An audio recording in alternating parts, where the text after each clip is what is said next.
From the moment I drew my first breath, I was aware that a favored concubine, adored by the emperor, had emerged from my clan. It was said that the emperor cherished her immensely, and after her untimely demise, the favored consorts bore a striking resemblance to her in both visage and demeanor. As I matured, my kin were astonished to discover that not only did I share her beauty, but my temperament mirrored hers remarkably as well. They all proclaimed that the Song clan was poised to give rise to yet another esteemed concubine. On the eve of my departure for the capital, my mother held me tightly, weeping bitterly. It is said that the palace is a place that devours souls without leaving a trace. Your aunt's favored status was merely a facade. Otherwise, she would not have perished so young and gracefully. Why must you leap into such an abyss? Of course, I understood. In my previous life, I had met a tragic end within the confines of the inner palace. From the moment of my birth, I have never been one to cry or wail. This is largely due to the fact that I carry the memories of my past life. Coincidentally, I have reincarnated into the very same family for 2 lifetimes. However, in my previous life, I was the legitimate daughter of the Ningyuan Duke's residence, whereas in this life, I was born into a humble family of low-ranking officials. Merely a collateral branch of the Duke's lineage. Since birth, I have been aware that a favored concubine, who once captivated the emperor, hailed from my clan. The offspring of the Ningyuan Duke have led mundane lives, yet they bask in the glory brought by this singular concubine. Alas, despite her favor, she perished before my arrival into this world. It is said that the emperor adored her deeply, and after her demise, he surrounded himself with favored concubines who bore a semblance to her. My stepmother, unable to contain her yearning, took advantage of the old matriarch's birthday celebration to seek out women within the clan who resembled the late concubine. At the tender age of 5, I was led by my mother through the grand entrance of the Ningyuan Duke's residence. Without a guide, my mother became lost within the vast estate. Her brow glistening with sweat as she fretted, "Your father cannot attend due to official duties, and I am already late in wishing the old matriarch well, surely. Your father will be reprimanded as a consequence." I raised my hand to indicate a small pathway, my childish voice chiming, "Mother, there is another route over there." Through that passage, my mother swiftly arrived at the main hall. She patted my head fondly, exclaiming, "Our mayor is truly clever, finding the right path with such ease." It wasn't my cleverness, I merely remembered the way from my previous life spent within these walls. I instantly recognized my former mother, who still presided over the Ningyuan Duke's household, exuding the same regal elegance as before. Despite the loss of her most cherished daughter, not a single strand of white hair adorned her temples, her beauty remained undiminished. She scrutinized the women of the clan, her brow furrowed slightly. All are merely plain and unremarkable, far from Muyao. My mother led me forward to pay respects, yet we went unrecognized. It was the nearby Zhao Mama who expressed her astonishment. This little girl resembles the young mistress so closely, as if she were carved from the same mold. My former mother cast but a fleeting glance in my direction before dismissing me with a disinterested gaze. It was only natural. Her heart belonged solely to my inept brother. As I had been raised by the wet nurse in the household, how I appeared as a child was beyond her recollection, nor did it matter to her. Her sole concern was whether the Duke's residence could produce another favored concubine to pave the way for her son's future. In my past life, familial ties were tenuous. Yet in this life, I have finally been blessed with a mother who genuinely loves me. I tugged gently at my mother's sleeve and whispered, "Mother, let us depart." 2. After presenting our birthday gifts, my mother and I were ushered to a side hall. The individuals seated within were all unfamiliar faces to me from my previous life. And even the servants serving tea were few and far between. I quietly nibbled on the pastries my mother offered, listening to the chatter of the women in the side hall. Did you see that? The Ningyuan Duke's residence truly holds great prestige. Even the current emperor sent birthday gifts to the old matriarch. His Majesty, recalling old affections, will surely treat her family well, even in the absence of the gentle concubine. Such fortune is something our family could scarcely dream of for generations. I scoffed inwardly. The affection that Xinyi bestowed upon me was but poison sweetened with honey. In my previous life, my reputation was far from stellar. Everyone in the capital knew that while the emperor and empress shared a harmonious bond, I was merely the seductive concubine caught between them. Though I was blessed with beauty, I was not favored when I first entered the palace. It was only when Xinyi discovered that the more he adored me, the greater the Empress's jealousy grew. During her moments of discontent, he would summon me to his side. Yet, after a few days, the Empress would relent. To Xinyi, I was not even a substitute. I was merely a beautiful plaything that incited the Empress's envy. Yet during that time, my feelings for him were earnest and pure, and over time, it was inevitable that he would develop genuine feelings for his toy. Once, at a hunting ground, when an assassination attempt occurred, without a second thought, I threw myself in front of Xinyi to shield him. The arrow pierced through my chest, and he carried my bloodied form back to the palace. As consciousness slipped away, I felt him grasp my hand tightly, his voice trembling as he uttered, "Ayao, once you recover, we shall start anew." In the past, he would only call me rower in moments of passion. This was the first time he called me Ayao. However, I failed to comprehend the depth of his words. After my recovery, Xinyi decreed my elevation to Rofei, and the chefs in the imperial kitchen were replaced. After 2 years in the palace without conceiving, I was diagnosed with pregnancy shortly after my elevation. My heart brimmed with joy as I anticipated the birth of the child growing within me, thinking that I would finally have a source of support in this vast palace. Yet, in the end, I suffered a premature birth and hemorrhaged, and the child did not survive. Following the miscarriage, I dreamt each night of my child's lifeless, bruised body, waking in terror from the nightmares. After the loss of my child, my mind began to unravel. Everyone expected that I would drive Xinyi to disdain. Unexpectedly, he became even more tender towards me. I cried out in madness, clawing at his face, leaving marks of blood. He merely held me tightly in his embrace, his eyes filled with guilt as he soothed me. "Ayao, childbirth is too painful. Let us never have children again." Though I bore no children, I was granted the title of favored concubine. I was the most cherished within the harem, yet I oscillated between lucidity and madness. My erratic behavior was concealed. Xinyi frequently visited me, often bearing fresh wounds on his face. He merely told the officials that he had adopted a mischievous cat. In my moments of clarity, I also sensed the depth of his affection. Yet, his affection became my death knell. The Empress accompanied Xinyi on his ascent to the throne, yet gradually, he no longer looked upon her. Even in my mental fog, Xinyi continued to shower me with affection. No matter how diligently she feigned virtue, she could not tolerate my presence. As days passed, my moments of clarity dwindled. One day, while lucid, I gazed at the butterflies outside the window, murmuring, "Flowers, flowers, flowers." A maid smiled at me, saying, "Does the favored concubine wish to see the flowers? I shall take you to the courtyard." I rarely ventured outside, yet that day, I chased the butterfly out of the sleeping quarters. I was not entirely mad, for in the imperial garden, I encountered the Empress, who was there to admire the flowers with the second prince, and I remembered to pay my respects. The Empress, upon seeing me, smiled sweetly. Yet her words dripped with malice. The favored concubine has finally regained her senses. There are matters I shall not disclose to you now. You will likely remain ignorant of them throughout your life. Sister, you may not know, but the Emperor's affection for you is merely a means to incite my jealousy. He is aware of my disdain for you, and to ease my heart, he has administered cooling medicine in your meals. Your body has long been unfit for bearing children, which is why, despite consuming so many tonics, you ultimately delivered a stillborn. Do you truly believe that His Majesty cherishes you? Even your title is derived from my childhood pet name, you, merely a laughingstock as Rofei. Seeing me in my current state, the Empress should have felt triumphant. Yet, within her gaze lay only hatred. The matron at her side restrained my hands, removing a golden hairpin from my head and handing it to her. She took the hairpin and viciously slashed it across her son's arm.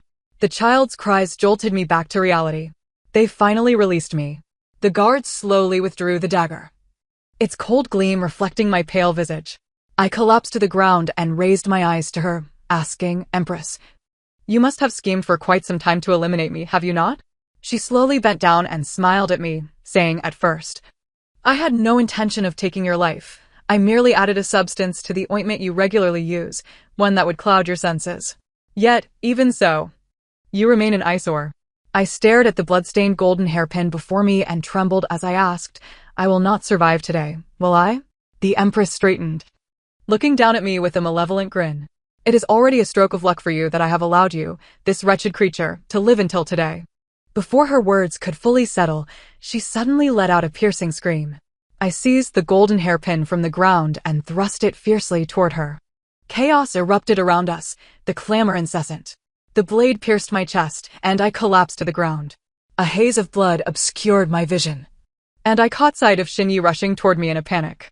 The Empress covered her face, blood seeping through her fingers. The matron beside her reacted swiftly, kneeling with the 2-year-old second prince in front of Xinyi. "Your Majesty, the favored concubine has suddenly gone mad, attacking the Empress and the prince." Xinyi did not spare them a glance, kneeling down to hold me. He ordered someone to summon the imperial physician, his voice nearly torn asunder. His embrace caused me pain all over. My warmth ebbed away with the blood spilling from my chest. Thankfully, I soon felt no more pain. I died, yet I did not truly perish. I was reborn, once more living as a human. In this life, I am cherished by my parents, free from the burdens of high expectations that once marked me as a noblewoman. I can grow up unencumbered. If I had no memories of my past life, I would likely marry a virtuous husband, as my mother wishes, leading a life of simplicity. Yet, I cannot forget the hatred from my previous existence. In that life, my child, who never saw the light of day, now lies decayed in a grave. Yet, the one who caused our demise continues to thrive within the palace. As I grew, that memory became ever clearer and my beauty blossomed more exquisitely. My mother began to worry, discussing my marriage with my father. "Once Mare reaches maturity, let us marry her off. You, who usually dotes on our daughter, how can you bear to let her go? Mare is too beautiful. If the Ningyuan Marquis' household sees her, I too wish for her to marry well." My father sighed, to be honest. "The governor has approached me several times in private, saying his son has taken a liking to our Mare and wishes to take her as a concubine." "The governor's son? He is nothing but a scoundrel. It is out of the question for Mare to marry him as a concubine." "Do not worry, my dear. I have refused the governor's offers each time." As I entered the room holding a bowl of soup, the conversation between my parents abruptly ceased. I gently inquired, "Why would the governor seek out my father?" My father bit into a bun and dismissively replied, "It is nothing of great importance." Over the years, my father has been a modest official, unaware of the sordid machinations of court politics. He believes that by rejecting the governor's offers, I can escape unscathed. In the eyes of those people, we are but insignificant ants. The next day, as I emerged from the embroidery shop, I was intercepted by Guosheng. "You don't actually think that with your father protecting you, you can escape from my grasp, do you?" My face revealed no panic. I simply stood there quietly observing him. Why must young Master Guo be so impatient? With my background, how could I dare refuse you? Guosheng laughed at my words. "You are indeed more perceptive than your father. I had him thrown into jail and beaten, yet he still refuses to agree to your marriage with me." I clenched my fingers tightly, gazing at him intently. "If I agree to marry you, will you release my father?" "Of course. Once you reach maturity, I will send someone to propose." He narrowed his eyes, his gaze lingering on me, his lecherous stare making me feel sick. "Rest assured, once you marry me, I will treat you well." He reached out to touch my face, but I subtly evaded his advance. I smiled at him. I initially had other choices, but it seems I have been forced onto this path by you. He did not comprehend the implications of my words. However, Guosheng, seeing my compliance, agreed not to disturb me until I reached maturity. My father was released, and our family enjoyed a rare period of peace. My mother's family resided in a small village on the border, and my father began to plan our escape there. Yet, Guosheng's men kept a watchful eye on our household, and we found no opportunity to flee. When my father was at his wit's end, he received a letter from the Ningyuan Marquis' household. A month prior, while I was at Wan'an Temple praying for blessings, I encountered the matron Zhao, who was visiting relatives. Upon seeing me, she stumbled in shock.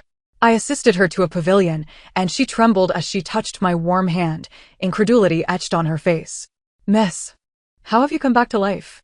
"You must have mistaken me," I replied, noticing her insignia at her waist. "So you are from the Ningyuan Marquis' household.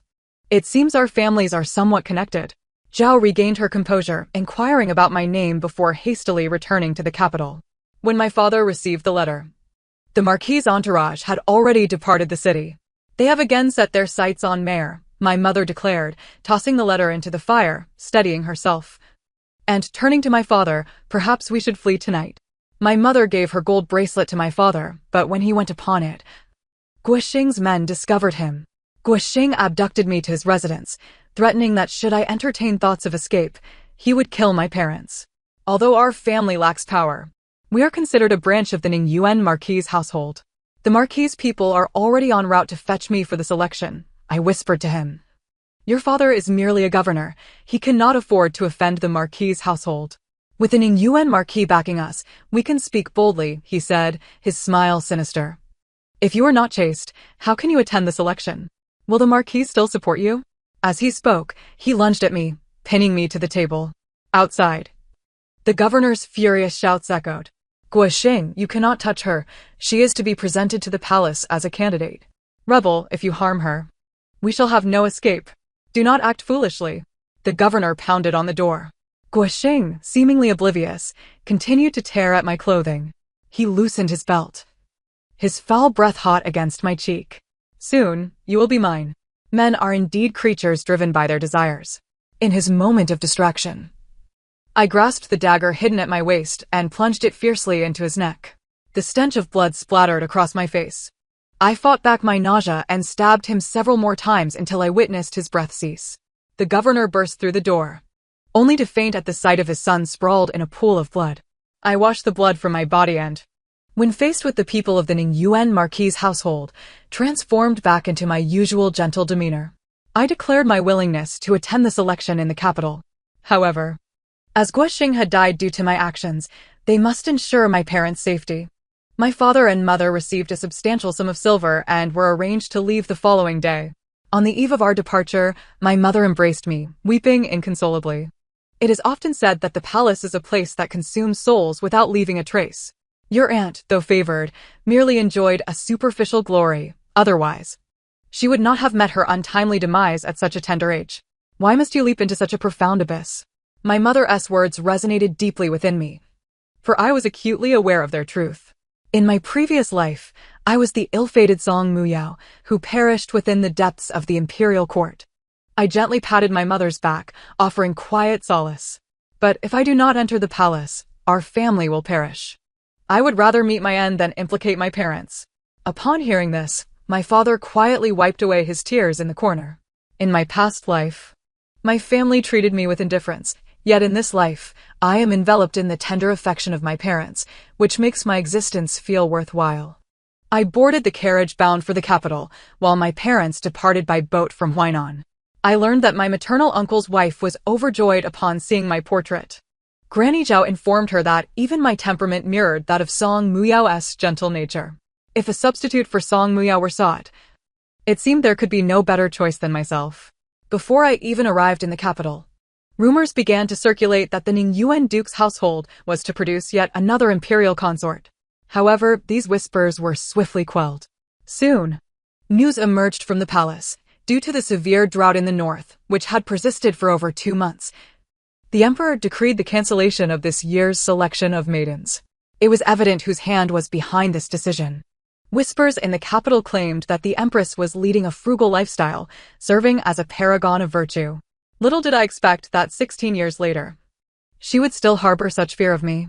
Nevertheless, I had long anticipated that she would not easily permit my entry into the palace. After arriving in the capital, the Ningyuan Duke's household began to devise means to present me before Xinyi. They engaged musicians and instructors to teach me the arts of music and dance. It appeared that the path I traversed in my previous life would be tread once more in this one. Yet, they remained oblivious to how deeply the empress feared my visage, which bore an uncanny resemblance to Song Muyao's. Their actions would only accelerate my demise. Fortunately, I was not confined to the path of entering the palace through the selection process. Veiled, I ventured to the Zui Xianglu. The assassin dispatched by the empress shadowed me into the establishment. He poisoned my tea, yet I did not succumb to its effects. Growing impatient, the assassin disguised himself as a server and brought forth a platter of pastries. In the moment he drew his dagger, I hurled the incense powder I had grasped into his face and fled towards the corridor. In my frantic escape, I stumbled and toppled a screen that stood in the corner. Kneeling on the ground, I propped myself up and lifted my head. Before I could fully comprehend the situation, a flash of silver loomed at my throat, the cold blade pressing against my skin. The veil was sliced open by the assassin's weapon. I gazed up at the nobleman before me, tears glistening in my eyes, and implored, "Someone is pursuing me, my lord. Please save me." He lowered his gaze, astonishment flickering across his features, and instructed his guard, "Do not harm her." The pressure at my neck eased as the blade withdrew, leaving a faint trace of blood. The elegantly attired man took a few steps forward, while his guard cautioned, "Your Highness, be wary. She may be an assassin." He disregarded the warning, advancing to assist me, his eyes drawn to the jade pendant at my waist. "Do you remember me? I was lost at Chonghua Temple when I was a child, and you rescued me." I was momentarily stunned, my expression one of surprise. "He just called you Your Highness." Shen Huayan revealed his identity, disclosing that he was the crown prince. How could I not recognize him? The Empress's mother had offerings made at Chonghua Temple, where she would visit annually. 8 years prior, Shen Huayan had strayed within the temple. I had identified him by the fabric of his clothing and the scar on his arm. I had lured him into a hunter's trap with a rabbit, saving him at his most vulnerable moment. After rescuing him, I casually remarked on how beautiful the jade stone embedded in his hat was, and he gifted me that very stone adorned with cloud patterns. Shen Huayan softly spoke, "I remember you as Yunmei." I lowered my gaze, evading his penetrating stare. "You still remember," I replied. His gaze remained fixed on me. "I once sent someone to find you." Tears welled in my eyes as I looked at him. "Had I not encountered you today, I fear I would." Shen Huayan grasped my hand, his eyes darkening. "As long as I am here, no one in the capital dares to harm you." I shyly averted my eyes, a smile not quite reaching my eyes. Many years ago, I had orchestrated his rescue merely to ensure my own survival, unaware that he would remember me for so long. A romantic at heart. He needed no aphrodisiacs to stir his feelings. Shen Huayan arranged for me to reside in his villa, providing protection. With him by my side, the Empress could no longer act recklessly against me. He invited me to accompany him to the East Palace. I nodded, requesting the title of a concubine. Since the position of crown princess had already been promised to a legitimate daughter of a prominent family, Shen Huayan felt it was only fair to bestow upon me the rare treasures from his palace, which he sent to my courtyard. Among them was a hairpin adorned with a South Sea pearl that I greatly cherished, wearing it to the mid-autumn banquet at the Xiang residence. The Ningyuan Duke's household had meticulously planned this, hoping I would have the opportunity to present myself before Shenyi. Yet, Shenyi failed to make an appearance, and I found myself relegated to the most inconspicuous corner of the banquet hall. As evening descended, the surrounding noble ladies suddenly noticed that the pearl on my hairpin emitted a luminous glow. It turned out to be a night pearl. The audacity of adorning such a magnificent night pearl onto a hairpin was truly extravagant. How could a solitary girl of humble origins be worthy of such a treasure? After that night, rumors began to swirl. They accused me of being shameless, of having climbed into the bed of a powerful noble in the capital. In an instant, my reputation was utterly ruined. To prevent my marriage into the East Palace, the Empress resorted to threats, compelling Shen Huayan to sever ties with me. I clenched my palm tightly, tears welling in my eyes as I looked at Shen Huayan. "My reputation is in ruins. If you abandon me now, I will truly have no way to live." "But I cannot disregard my mother," Shen Huayan said, his face reflecting torment. In a hushed tone, he added, "Yunmei, I will ensure all is arranged for you, so you will want for nothing in your remaining days." I wiped away the tears from the corners of my eyes, folding my hands respectfully before my forehead, and bowed to him. "Yunmei will not cause you any trouble." Upon hearing this, Shen Huayan turned to leave. A few steps away, he suddenly heard a piercing scream behind him. He heard the maid cry out, Miss has committed suicide." Shen Huayan stumbled into my chamber, seizing the sword from the guard's hand. The blade flashed before my eyes, severing the taut white silk with a snap. I fell into Shen Huayan's embrace. With reddened eyes, he gazed at me. "Why would you do something so foolish?" I wept bitterly. "Only in death can I spare you from further troubles." He held me tightly, and I could feel him trembling. He was afraid. After a long while, he released me, his gaze fixed on the faint marks on my neck, and said, "Yunmei, I will take you to meet my father and plead for his consent to make you my crown princess." To seek a title from Shenyi? This was becoming increasingly intriguing. Will the emperor truly agree? You are the woman I genuinely cherish. My father will grant my request. As night fell, Shin Huayan led me into the palace. I changed into a gown of soft purple, my makeup more vibrant than before. Shin Huayan assisted me down from the carriage, his expression darkening. Why have you adorned yourself so extravagantly? I thought it best to dress appropriately to meet the emperor, lest I appear too plain. I raised my eyes and softly inquired, Do you not like it, your highness? He smiled, I like you in any guise.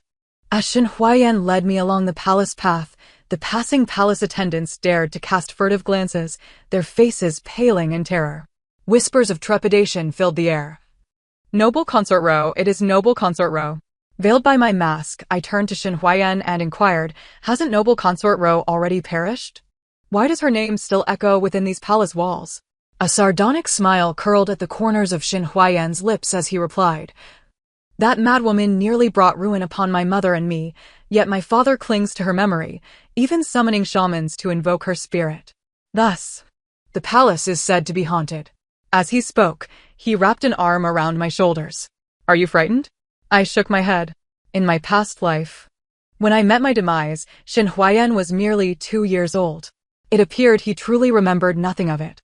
Shin Huayan ushered me into the imperial study, where Shin Yi was engrossed in reviewing official documents. Now nearing 40, he had aged little, showing no significant change from the visage I had known 16 years prior. Shin Huayan and I knelt to pay our respects, yet Shin Yi did not even raise his eyelids. What brings you here at such a late hour? He asked. Shin Huayan responded with deference, Your son has found a beloved, wishing to present her to you, seeking your blessing. Shin Yi rubbed his temples and remarked, It is merely a concubine. The decision rests with you.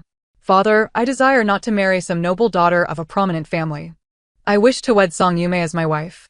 Shin Ye's expression darkened abruptly as he cast aside the document in his hand. Nonsense. Shin Huayan immediately bowed lower, pleading, Father, forgive me. I hastily followed suit, bowing deeply. The surroundings fell into an eerie silence, as if time itself had frozen, the sound of a dropped needle audible. After what felt like an eternity, Shin Ye's voice broke the stillness. Lift your head, let me see. His tone was cold and grave, yet I detected a tremor beneath.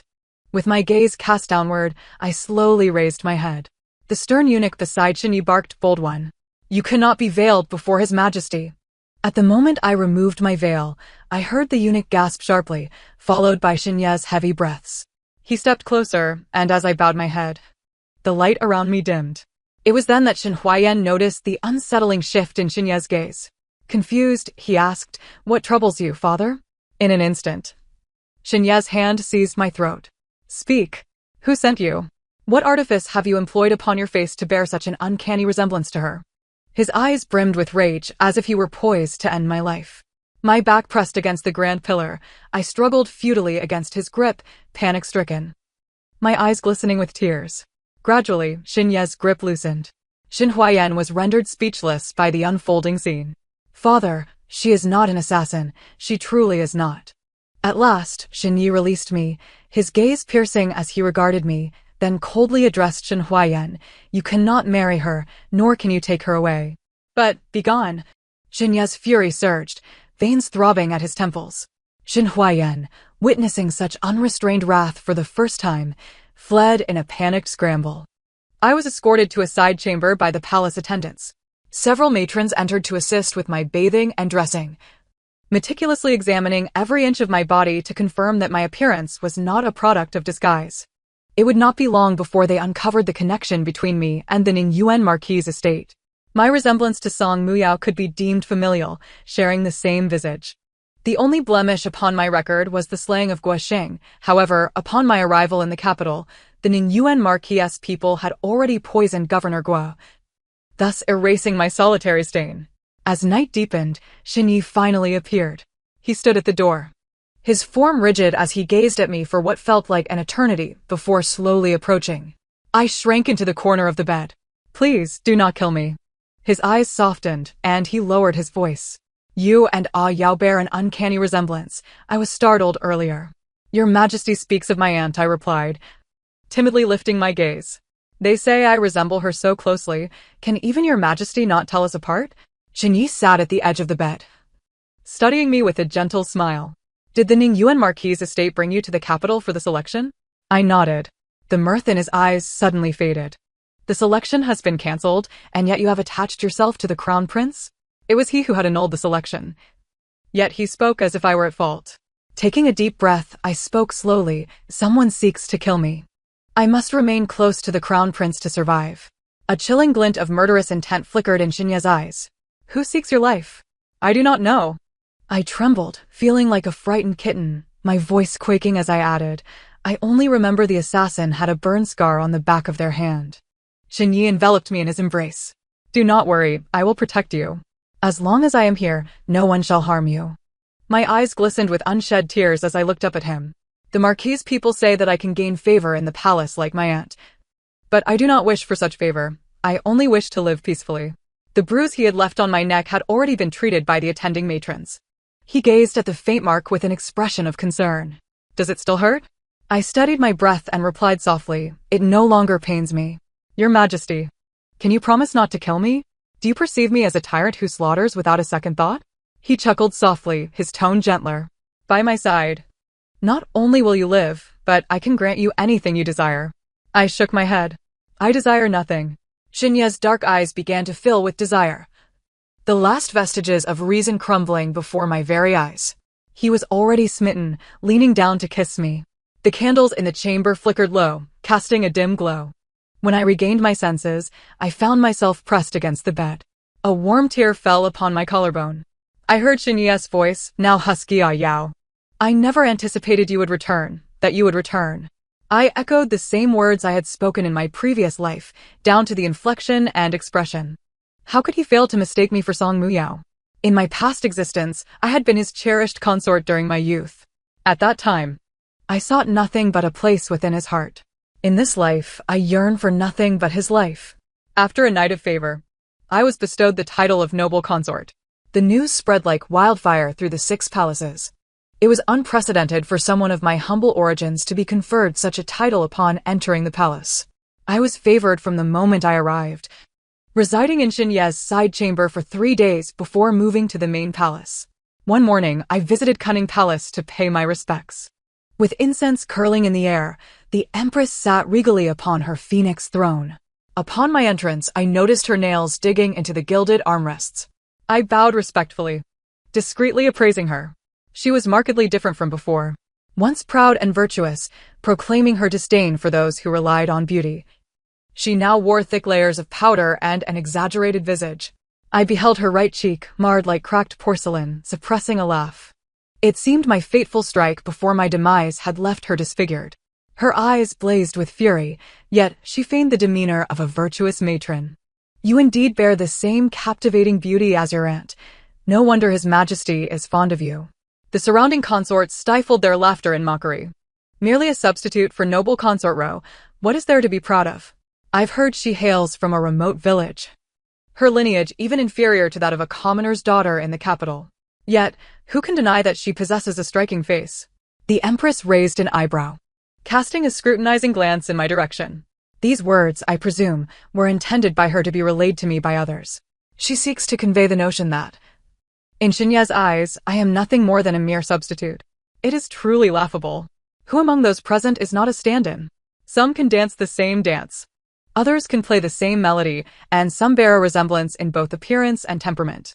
However, among the concubines in the harem, I should be the one least perturbed by being regarded as a mere replacement. I lowered my gaze with a faint smile. Indeed, it is quite fortunate that I entered the palace with a face reminiscent of my aunt's, earning His Majesty's favor.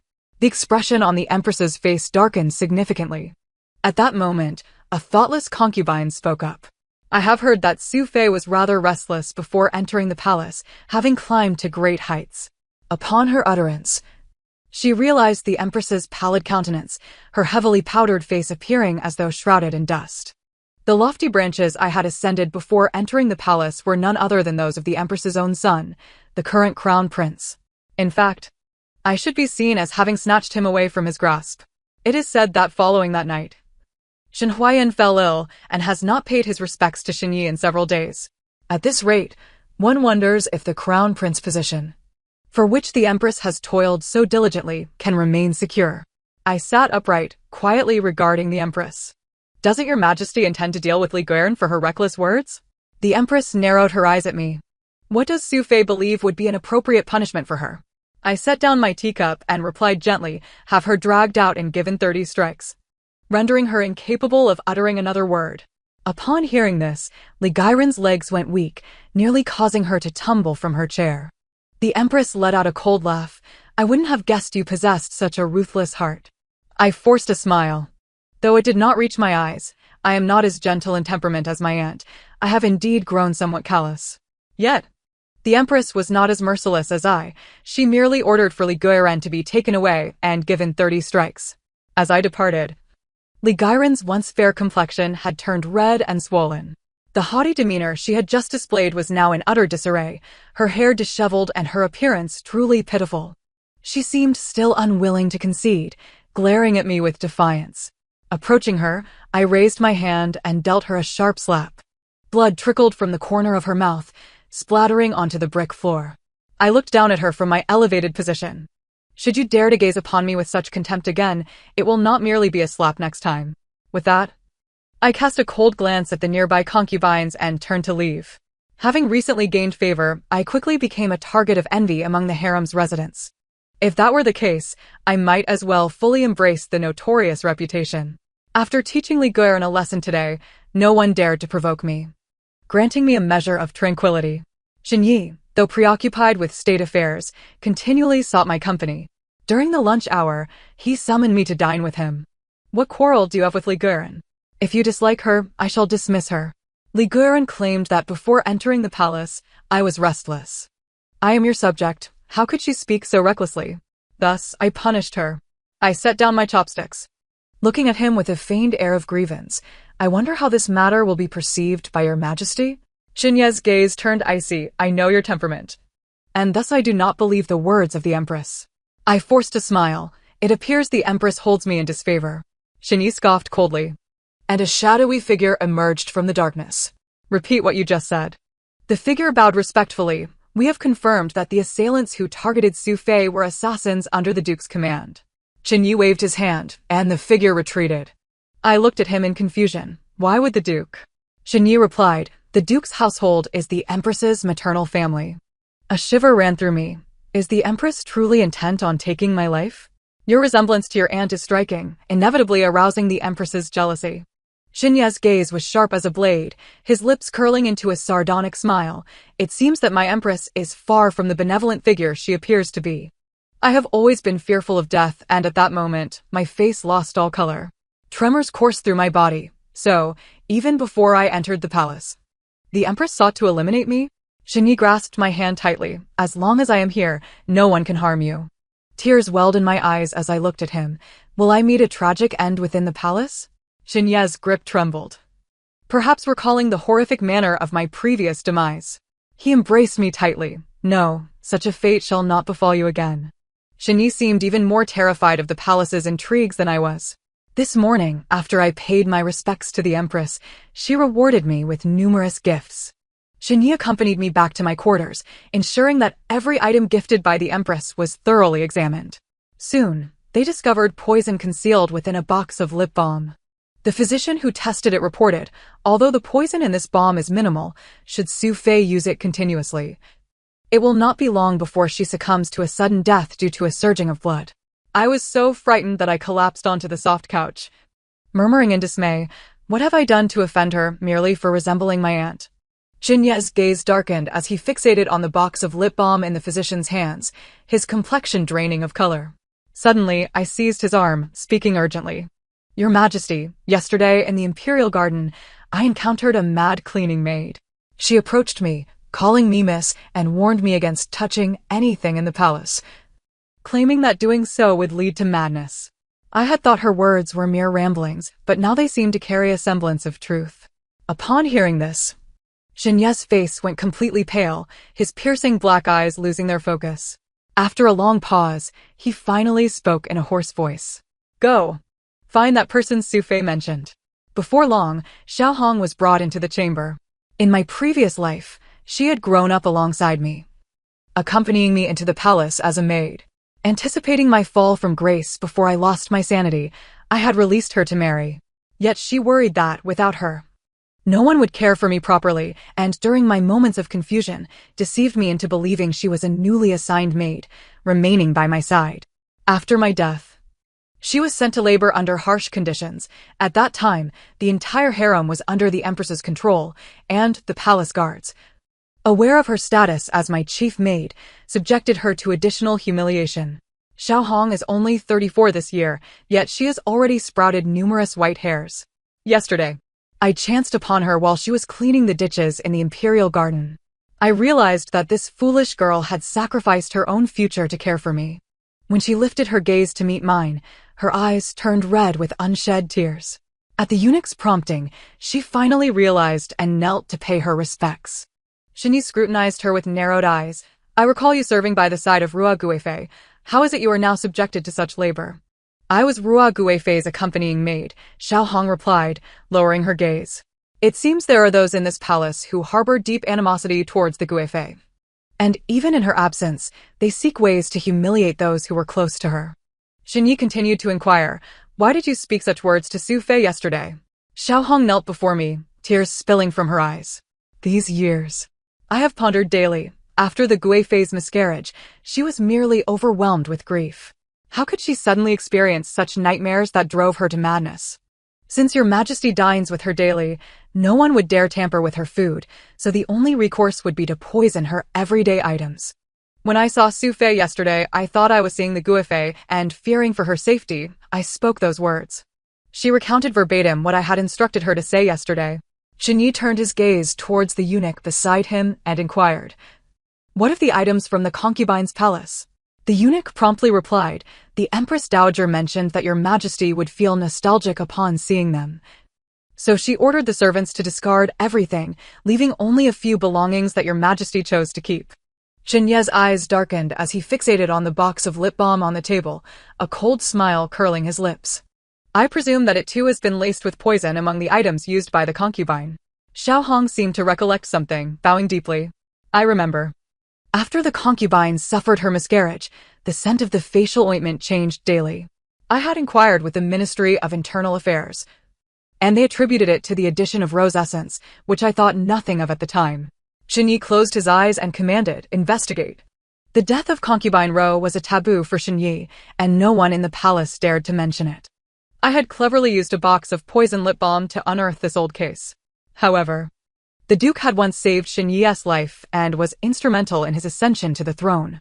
Out of gratitude for the Duke's favor and to avoid the stigma of being heartless, Shenyi preserved the Empress's position, confining her to Kuan-Ning Palace. My life in the previous incarnation had merely secured the Empress's confinement, rendering Xiao Hong's sacrifice unjustifiable. Yet, this was the outcome I desired. The Empress, marred by the stab I inflicted before my death, had her most cherished beauty destroyed, leading to Shenyi's disdain for her for 16 years. Now, her status as Empress, reliant on her maternal family's influence, had become a hollow title. In the harem, those of higher rank always tread upon those below. This once exalted Empress would inevitably collapse from her lofty pedestal into the depths of humiliation.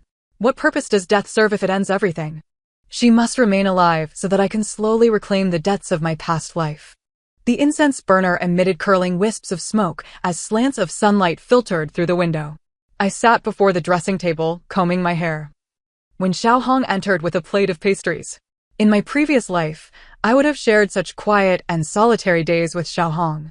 After experiencing 2 lifetimes, she had returned to serve me once more. However, everyone now referred to her as Mama Hong, and her gaze no longer held the innocence of yesteryears. The Empress is currently protesting her innocence, claiming that it was not she who poisoned the lip balm. What does His Majesty say? His Majesty naturally does not believe her, asserting that the young lady could not possibly harbor such deep-seated schemes. Xiao Hong paused. Now the Empress has ceased her clamor to see His Majesty. It seems she wishes to be remembered for her former beauty. I arched an eyebrow. It appears her face is utterly ruined? Xiao Hong nodded. For years, His Majesty neglected her. She believed it was due to the scar on her face, and so she tried various means to regain favor. Now, she need not exert herself anymore. I perused the ledgers, lowering my gaze to inquire, has anyone visited her recently? The Crown Prince sought His Majesty's favor and visited her yesterday, bringing medicinal ointment for her wounds. I smiled, I had almost forgotten. She still has the Crown Prince as her hope. The Empress remained so fixated on her appearance that, even in confinement, the Duke's estate continued to send her priceless ointments, and the Crown Prince searched tirelessly for renowned physicians on her behalf. By the time they remembered me, I had already begun assisting in managing the 6 palaces, thanks to the accounting skills imparted by my father. Shen Huayan sought me out several times, but I did not meet with him. His affection for me remained unwavering. Even forsaking his status as Crown Prince, he wrote to express his desire to elope with me, to escape this deep palace. One quiet, moonless night, I finally agreed to meet him. He had donned the attire of a guard, his eyes sunken and his countenance weary. "You are now your father's woman, are you not?" Shen Huayan asked cautiously, gazing at me. "Knowing you resemble concubine Rose so closely, why did you still come to the palace with me to meet father?" He possessed the same deep, soulful eyes as Shen Yi. I reddened, feigning innocence. I wore a veil when I entered the palace. Yet I did not anticipate that I would bear such a striking resemblance to my aunt. His dark eyes held a depth of sorrow. "Mother claims you conspired against her. That your approach to me was calculated, merely seeking vengeance for your aunt." I smiled bitterly. "I was only 8 when I first met your highness. Did I scheme even then?" At my words, Shen Huayan's expression softened slightly. I raised my gaze, feigning reproach as I looked at him. It was all the Emperor's coercion. "I do not wish to be trapped in this deep palace forever. Are you truly here to take me away?" He asked in a hushed tone. "You may. Did you ever truly love me?" I forced a smile. "For the sake of being with you, I would forsake my very life. I am the Crown Prince, burdened with too much responsibility." Shen Huayan gently caressed my cheek, his eyes filled with longing and reluctance. "Song Yumei, you are the first woman I have ever loved. Yet I must let you go." His rough palm tenderly brushed against my neck. Before he could apply any pressure, the golden hairpin in my hand plunged violently into his heart. Shen Huayan's pupils dilated in shock. I tilted my head back to meet his incredulous gaze. "How foolish do you think I am to believe in a man's sincerity once more?" Blood trickled from the corner of his mouth as he uttered, "You." The Empress spoke the truth. My approach to you was entirely calculated. I leaned closer, whispering in a tone only we could hear, "You are unaware. But I have long since placed my informants within the Empress's palace." I was fully aware that Shen Huayan, in a bid to secure his position as heir, would allow the Empress to regain power, vowing through tears to kill me. At the moment I withdrew the golden hairpin, Shen Huayan collapsed instantly to the ground. I stepped back, tearing at my gown, viciously pinching my arm until crimson marks appeared, and cried out, "Help! Help!" The patrolling guards arrived swiftly. As the light illuminated Shen Huayan's face, all were left in stunned silence. The one who had violated the Emperor's favored concubine under the cover of night was none other than the Crown Prince himself. Soon, Shen Yi arrived at my chamber. I knelt on the ground, removing my hairpin to plead for forgiveness, the faint bruises beneath my white garments visible. My body trembled, tears streaming down my face. I did not know that man was the Crown Prince. I was only thinking of preserving my innocence, which led to inadvertently injuring him. Shen Ye's expression faltered slightly. "Why were you out so late?" Xiao Hong approached, holding a jade vial. "The Empress was concerned about your Majesty's lingering cough and recalled a secret remedy from her hometown, which requires boiling water collected from bamboo leaves at night. The Empress gathered this remedy over 2 nights, only to unexpectedly encounter the Crown Prince tonight."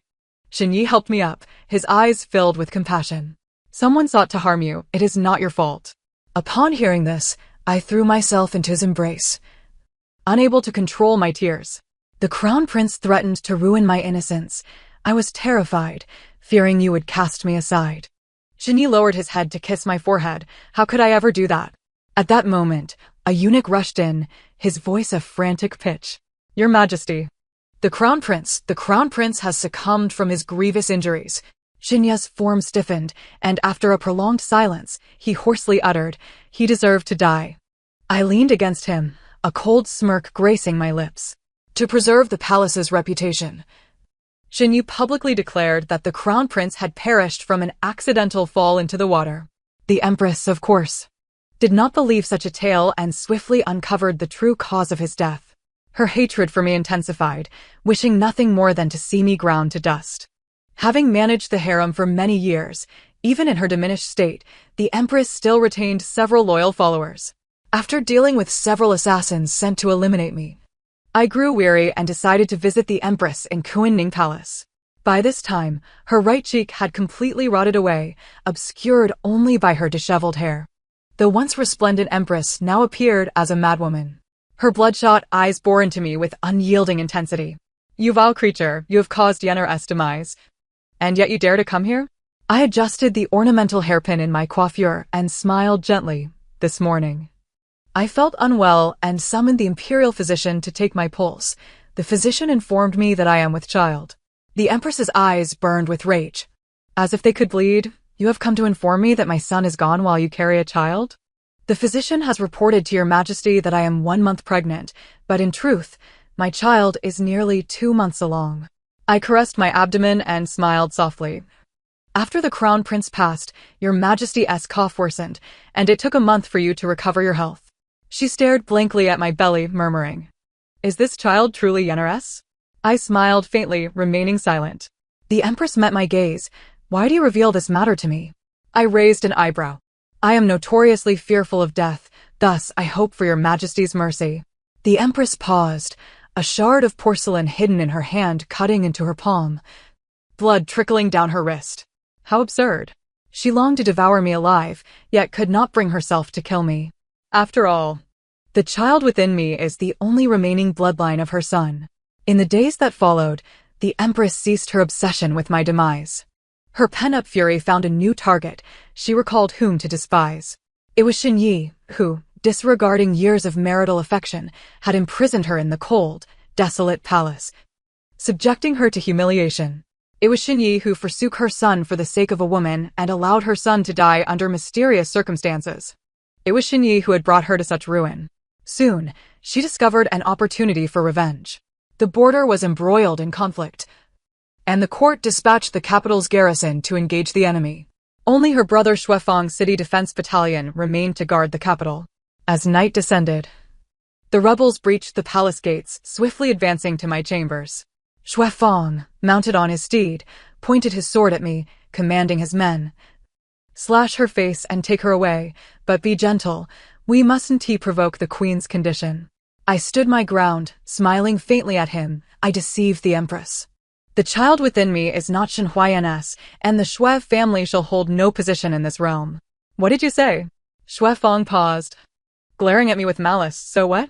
"All the princes in this palace are my sister's children. If that is the case, there is no need to spare you."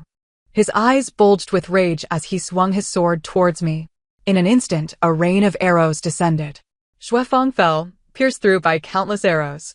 I gazed at his eyes, which had yet to close, and smiled. Today's events were merely a trap to ensnare him. The border had never requested reinforcements from the court. The moment the Empress plotted her rebellion, Xinyi had already set his plan in motion. I withdrew my gaze and retrieved 2 pills from my waist, swallowing them whole. Soon, blood trickled down my thigh, soaking my skirt and dripping onto the stone floor. The air filled with the panicked screams of maidservants. "Something is amiss. The queen is bleeding. Quick, summon the imperial physician." I collapsed on the ground, my vision blurred by a veil of crimson. Before I lost consciousness, I saw Xinyi's pale face as he rushed toward me, stumbling. Upon seeing the pool of blood beneath me, he abruptly coughed up a mouthful of blood. He had longed for this child, declaring to others that his and a Yao's child had returned. How could he utter such words? In a past life, it was he who had poisoned me with those cooling herbs, causing my body to fail and the child to die within me. He was the one who had taken my child from me. The child could never return. After my miscarriage, Xinyi fell gravely ill. He strained to manage matters of the Duke's estate, yet his health deteriorated completely. My recovery was swift, and I attended to him daily, serving him soup and medicine. He increasingly placed his trust in me, discussing state affairs without reservation, even asking which prince I would prefer to designate as heir. I paused slightly before replying. "Then your majesty should appoint the 5th prince." He sipped the soup I offered. "Why?" I gently set down the bowl. "His mother, Consort E, is composed. If she manages the harem, our lives as concubines will not be too harsh." I shall ensure you raise the fifth prince and support you in becoming the empress. I lowered my gaze. I do not wish to raise another child. He placed his hand on mine. In the future, we shall have children of our own. I shook my head. Childbearing is too painful. I do not wish to bear children anymore. Shinyi looked at me with a hint of confusion. But soon he succumbed to a heavy slumber. The next day, upon awakening, he recorded the fifth prince in my name and issued an edict to declare him heir. Following my miscarriage, I was elevated to the rank of noble consort, and my ascension to empress was imminent. Such great honor brought the Ningyuan Duke's residence unparalleled prestige in the capital, overshadowing all other noble families. It also led to my brother, spoiled by my mother, getting himself into further trouble. When I visited Shinyi, I mentioned the Ningyuan Duke's residence. The Duke has caused several deaths over a courtesan's jealousy, and I had him executed. Shinya's expression darkened. He is a Yao's own brother, the sole heir of the Ningyuan Duke's house. I scoffed. Why keep such a beast who tarnishes his family's reputation? Shinyi closed his eyes briefly. You are too ruthless. You cannot compare to a Yao. Your Majesty speaks the truth. I am indeed ruthless. I smiled and asked, did you hear the woman's screams last night? He stared at me in silence, and I continued. When you granted the Empress death, she was already mad and delirious. I could not bear for her to die without understanding. So I replaced the poison with one that would torment her for 2 full hours until her organs rotted away. Your Majesty, you must agree. She must have been conscious of her pain before she perished. Shinyi's gaze grew increasingly distant. She has already suffered enough humiliation. Why must you torment her further? I laughed coldly because I hate her. Not only that, but I also hate you. I merely feigned my pregnancy, and yet you have fallen ill to such an extent. It seems you truly have developed feelings for me. Your Majesty, do maintain your composure, otherwise you may succumb to a fit of rage. He realized, clutching his chest as he looked at me, his eyes brimming with blood. You poisoned me, you venomous woman. This poison I prepared before entering the palace. I averted my gaze, wiping my hands and smiling. If not for the poison, why would you be so enraged and bedridden? Blood flowed from his mouth and nose as he opened his mouth, but no sound emerged. I smiled. All the palace servants have been dismissed.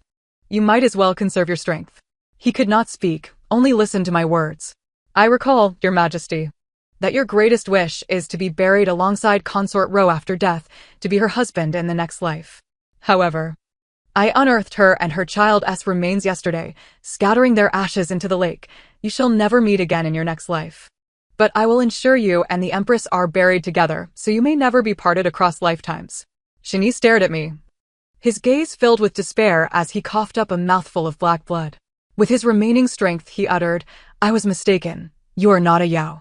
She would not be so malicious. I laughed until tears streamed down my face, but I am her, Yigonggong. Shinyi's dilating pupils abruptly contracted. In my past life, during our first night together, I waited for him for so long. Through layers of sheer fabric, I softly asked the indistinct silhouette before me. May I inquire, your esteemed grandfather, will His Majesty be gracing us with his presence this evening? The individual remained silent, prompting me to ask again. How shall I address you, esteemed grandfather? He replied, Yi. Lord Yi, may I pose a question? I lifted my gaze and beheld Shinyi, clad in a resplendent yellow robe, smiling warmly at me. This secret was known only to the two of us. In his final moments, before succumbing to the poison, Shinyi had finally recognized me. With the ascension of the new emperor, all presumed I would be named the Empress Dowager. Yet, rumors circulated within the palace of my sudden and tragic demise due to a grave illness. The new emperor's biological mother, Consort E, was elevated to the status of Empress Dowager. Before my departure from the palace, I had the opportunity to meet her. I smiled and inquired, why is it that all the women in this palace harbor animosity towards me, yet you do not? She shook her head and replied, perhaps it is because you bear such a striking resemblance to Muyao that I find it difficult to harbor hatred. I curved my lips into a smile. I have yet to express my gratitude for your kindness in ensuring that many of her confidants were cared for after her passing.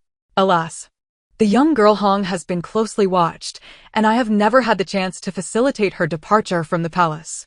However, it is fortuitous now. She may accompany you as you leave. She gazed at me intently and asked, are you not afraid of enemies seeking vengeance as you depart in this manner? Enemies? All my adversaries have perished, I replied with a smile.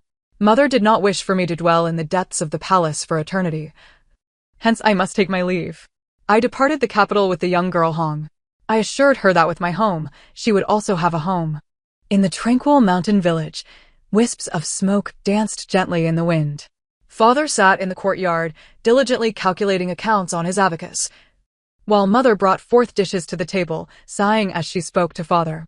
I wonder if Mayor is enduring hardships out there. When she lifted her gaze once more, her movements froze. I stood at the threshold, tears glistening in my eyes. Father, Mother, I have returned. The barren tree in the courtyard had sprouted fresh green buds, and the wind stirred up a cascade of fallen blossoms. Father and Mother asked nothing, simply saying to me, "It is well that you have returned." The end of the narrative. Thank you for listening, and until we meet again in the next tale.